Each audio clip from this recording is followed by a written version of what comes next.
Hi, Dr. Patrick Gentempo here, and thank you for joining us on our YouTube channel. We have great content in store for you. I'm so excited to be here with you, and let's jump right into it.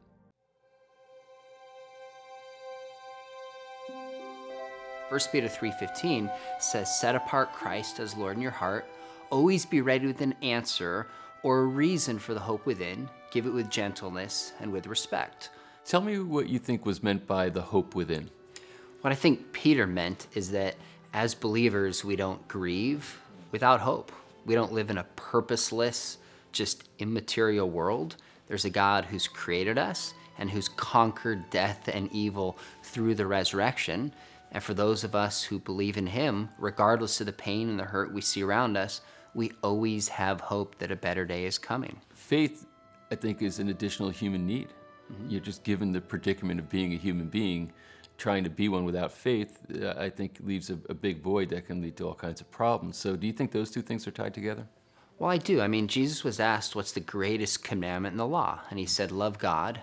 And he said, love other people. So we have been made to be in relationship with God and to be in relationship with other people. Now, to be in relationship with God, that requires faith.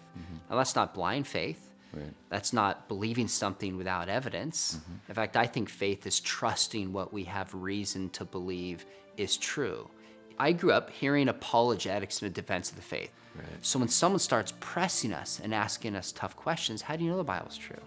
When we take the time to know as Christians what we believe and why we believe it, it builds tremendous confidence and a willingness to engage people lovingly and thoughtfully with very different views than our own. I think we live in a divisive, argumentative culture. Yeah. It's us versus them. And I think there's reasons for this.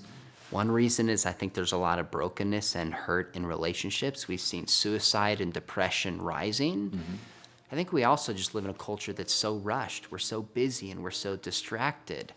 And we also are so afraid of political correctness that what if I say the wrong thing? I'm going to get attacked and shamed. I mean, I grew up in a Christian home, and my father, he's been in ministry over 50 years, and he's written over 150 books. Wow. I went through a period of doubt in my life where I had a lot of questions. And I remember sitting down with my dad, not knowing how he's going to respond. He spent his whole life defending and proclaiming the truth of Christianity. His son's like, yeah, I don't know if I buy this. So I sat down and I said, Dad, I want to know what's true, but I don't know that I'm convinced Christianity's true. I felt like I had to be honest with him. He looks at me, he goes, son, I think that's great.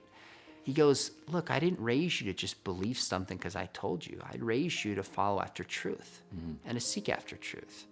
And wherever it leads you, embrace it. Seek after truth. That's something my dad has just hammered into me. And he always tells me, even in politics, read both sides before you make up your mind.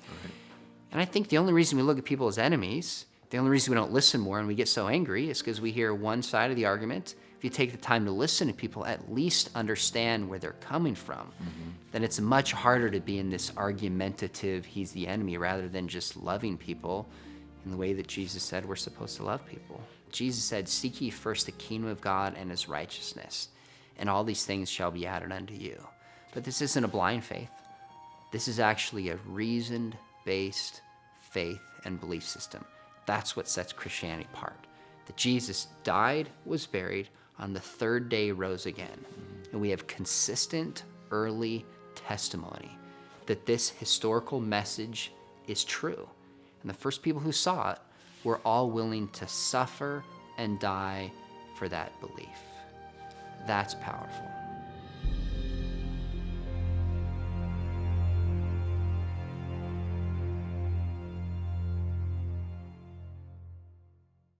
Thanks so much for being here and watching that video. And can I ask you to please subscribe to our channel so you can find out when we're posting new content. You'll be alerted right away when we do. To share this with people you think might benefit from the information, and certainly it helps us if you like the video. So if you like what you just saw, go ahead and hit that like button. And again, thank you so much for being here with me right now.